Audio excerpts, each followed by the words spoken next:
Oh, we got to have one more deep breath together. You can't do too much of that sort of thing. I won't say it's going to be all right, because it already isn't all right. It wasn't actually going to be all right no matter what happened. We've got some pretty big problems to tackle. Several of you commented to me this week that I must have had to start all over on the sermon, and that must have been hard. But that actually wasn't what was hard. What was hard is threading my way through a very narrow path on a day like this. For on the one hand, I'm charged to speak my truth in love and compassion to the majority of the congregation, most of whom have not been so distressed and frightened by a public event since 9/11. And that includes doing that work when I put myself in that category. And on the other hand, I deeply value what little political diversity we have in this congregation, which has already eroded here as it has in our hyper-partisan nation. I must be everyone's minister. There is no political creed here any more than there is a dogmatic creed. Not every member of this congregation is as desperately unhappy with the outcome or with the pages that aren't in a row. Here we go. Okay, oh my gosh. Okay, not everybody is as desperately unhappy. Wait a minute. No. There's 2 first pages of this sermon. Okay, with the outcome of the election as the majority here is. Even fewer are as frightened as many are.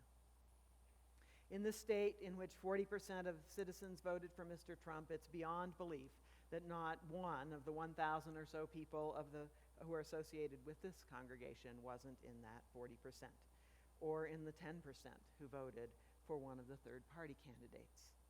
We strive to honor everyone's worth and dignity here, and we ask only civility and respect from all, not agreement. So let's just say this is a safety pin congregation. Everybody safe. So if you came this morning in a celebratory mood or not really that upset, or if you've already recovered from being upset and are ready to move on, I know you're here, and I honor you, and I hope you can relate enough to the pain of your religious companions to be willing to do some translating of this sermon and use it for your own purposes. And since hedging every sentence with some of us, or the liberals among us, would be incredibly tedious, I ask your indulgence and willingness to be named in the majority on this difficult day. I know you're there. Since I couldn't begin to write this until after the order of service was printed, this sermon has in my mind a new title, which you don't have, and it is Hope.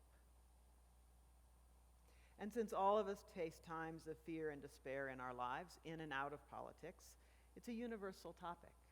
But I speak primarily this morning to those who feel that they've lost their nation, their future, their respect, their hope for the political realm this week.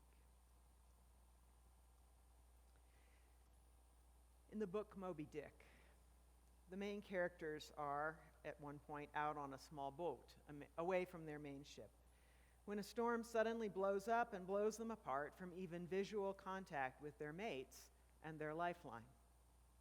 To try to shout, writes Melville, would be as futile as shouting into the chimney of a roaring furnace.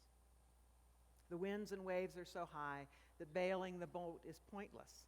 The oars are, he says, as useless as propellers, performing now the office of life preservers. Furthermore, it's gotten dark.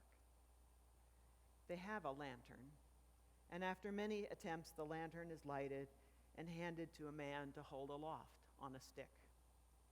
Watching him, the narrator comments that he was holding up that imbecile candle in the heart of that almighty forlornness. There then he sat, the sign and symbol of a man without faith, hopelessly holding up hope in the midst of despair.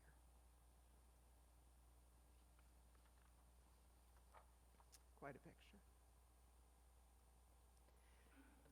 Now, the dangers that we who are feeling endangered are facing are at least a little further removed from immediacy than the sailors in the blind and drowning boat in a storm.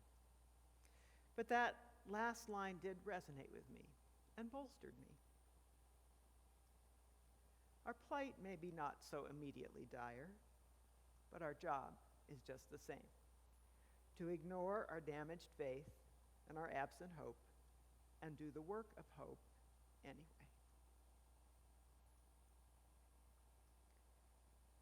There are two kinds of hope.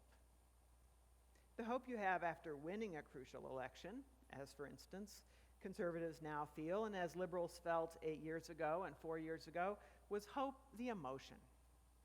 A great feeling we get when things are going our way, when victory is in the air, when life is looking better all the time. That kind of hope comes with falling balloons and rising butterflies and the cheers of the crowd. What fun it is to say, "See, we were right. See, the nation is filled with people who agree with us. See, the future is bright." And that kind of hope is a good thing. Not necessarily gloating, though it feels like that to the losers and therefore is best celebrated amongst one's compatriots, but it's still an important celebration. For life is so often hard, and decisions in this 50-50 nation so often go against what we want or think is right or fair. We should revel in that kind of hope and remember it clearly. That was what the liberals wanted for Wednesday, I know. White pantsuits had been purchased. We wanted to hold up our little girls and say, "See, you can be anything you want to be." Liberals wanted to look on a future that seemed more likely to proceed with our dreams and values and more easily, and it was fun to look forward to. And instead we were cast into a surprise storm and a quick and brutal darkness. And if you're still there, you don't have to come out yet. Hear what I'm going to say, not as a demand for today, but as an option for the future. There's a second kind of hope, not the kind that celebrates clear skies ahead, but the kind that holds up a lantern in the darkness, waiting for the waters to clear and the winds to calm, and for a new reality to suggest a prudent direction. That kind of hope is faith projected into the future. And since it's easy to lose sight of both faith and hope, we need to be reminded of how this works. Faith and hope. We have faith in the basic goodness of life now. We have hope that the future will also contain its own share of goodness. We have faith in the power of love. We look to a future in which love in some form will be a part of our lives. We have faith in democracy for all its flaws, as the most just kind of government and the one most likely to release the greatest good for the greatest number in the long run. And we hope that it continues to do that into the future. We have faith in a divine power of healing and renewal that works for good in our lives. And we know that somehow that will be manifested in our future as it is in our present. We have faith in the arc of the universe bending towards justice, in that magnificent phrase that Martin Luther King Jr. lifted from 19th century Unitarian minister William Ellery Channing. I think that most of us would say that we do have faith in at least some of those things: the goodness of life, the efficacy of democracy, the universe bending itself towards justice. None of those concepts are proven or provable. Not any one of them can be called into doubt with the help of any day's newspaper. They're articles of faith and watchwords of our lives, though, not facts and figures, sometimes not even noticeable trends. We believe in them. And when we extend what we believe into the future, that is hope. This kind of hope is not a feel-good emotion. It's rather a work, a practice, a discipline. The kind of discipline that, even when there is no rescue in sight, fumbles with the matches and lights the lantern.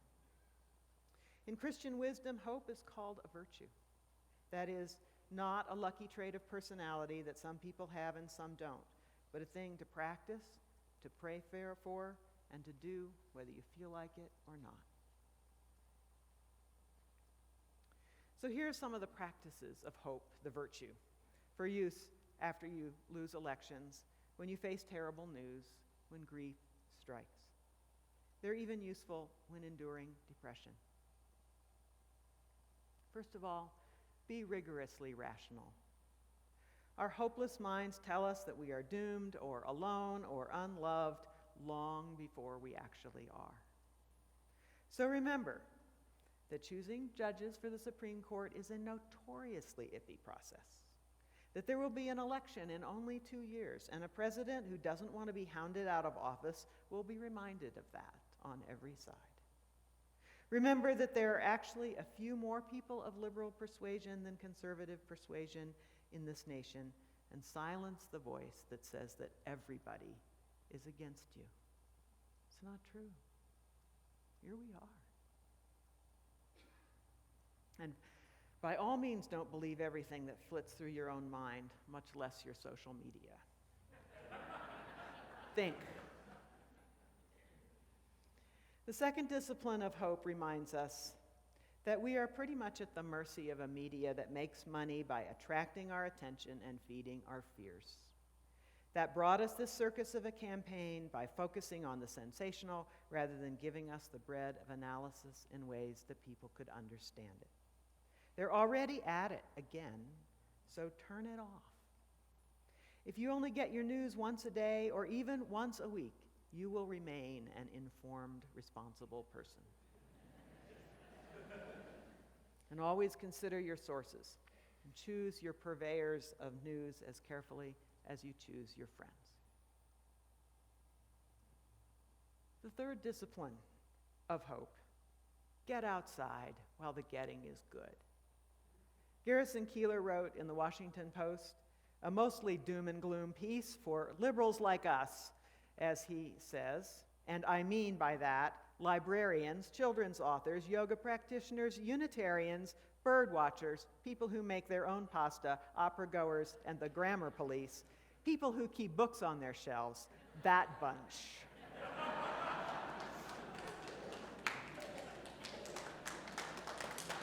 Here we are. He goes on. We are so exhausted from thinking about this election. Millions of people will take up leaf raking and garage cleaning with intense pleasure. And what a great idea. We're in this time of waiting for the storm to clear.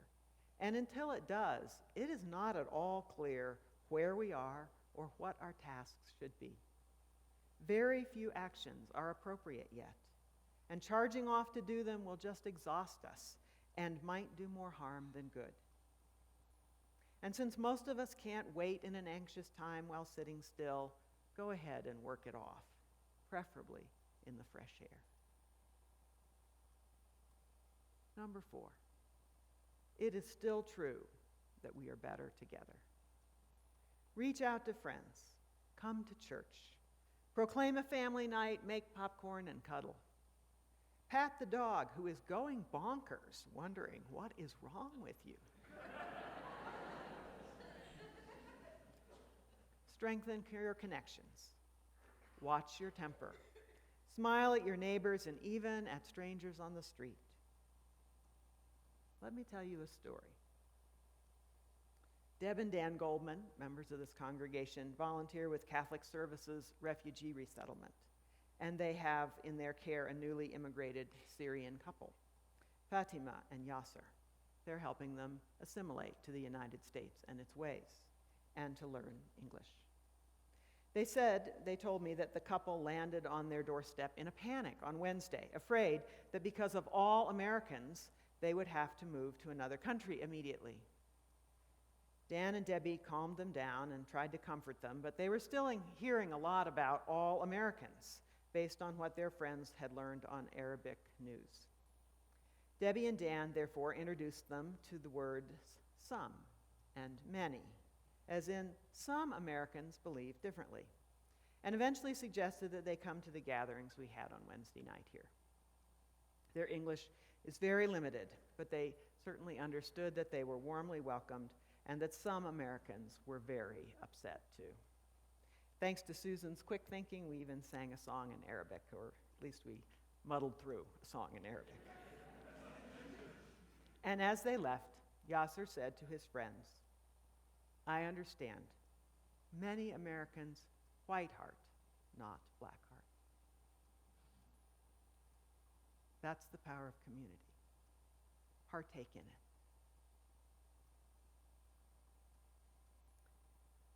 5, remember your faith and your values and light a lantern to see you and your boatmates through this hard time of waiting.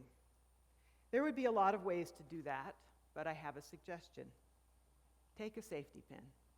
We have enough for the grown-ups too, and you can get them from the ushers on your way out.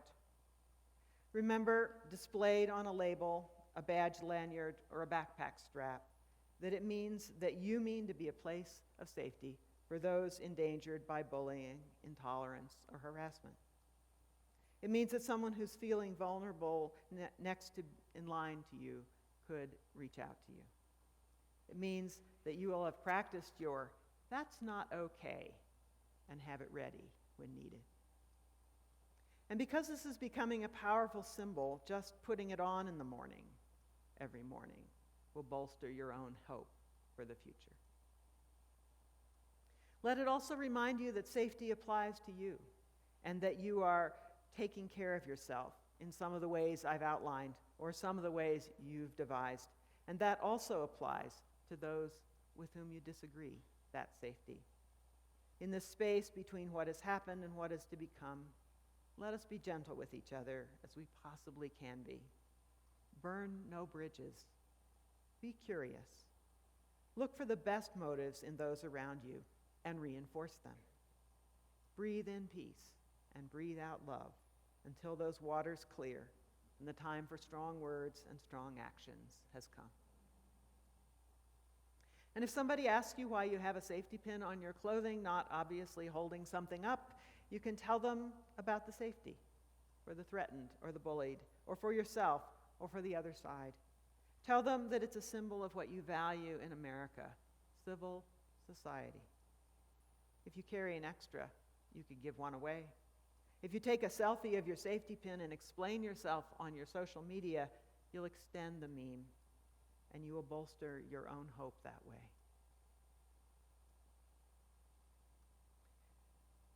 This is an article of my faith, that the arc of history is long, and it bends towards justice.